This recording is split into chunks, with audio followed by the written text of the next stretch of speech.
Mi sabi ko reunião by Bobibong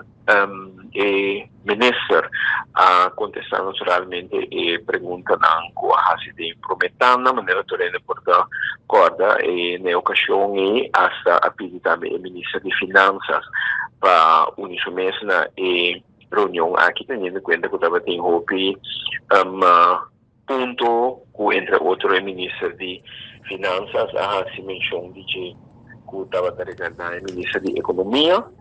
O ministro de economia também a contestar diferentes perguntas na sua direção. Então, depois nós vamos de dois standards kami também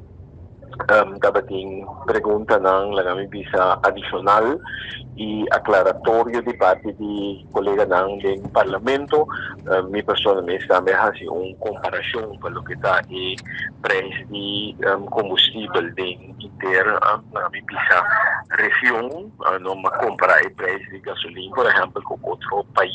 de cercania, maneira Santo Domingo, Puerto Rico, Haiti, Venezuela, Colômbia, pero também com hasta el precio de Holanda, para así nos por tomar, nos generan también por tomar nota de diferencia de precio que tiene con el diferente mercado, ¿no? Entonces, ahora aquí nos está atendiendo la ley of voorziening para por reducir el precio de combustible con 24 cents,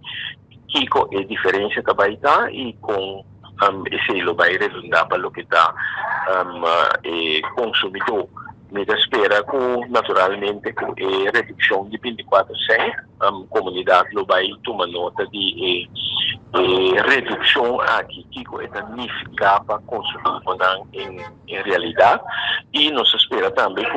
que el ministro de Economía, entre otros, lo va a hacer también demás esfuerzo y sacrificio para mirar para lo que está otro área,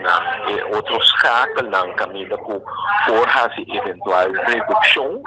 para ese importo mal lugar de manera que comunidad en realidad por haya un precio de combustible que está mucho más beneficioso.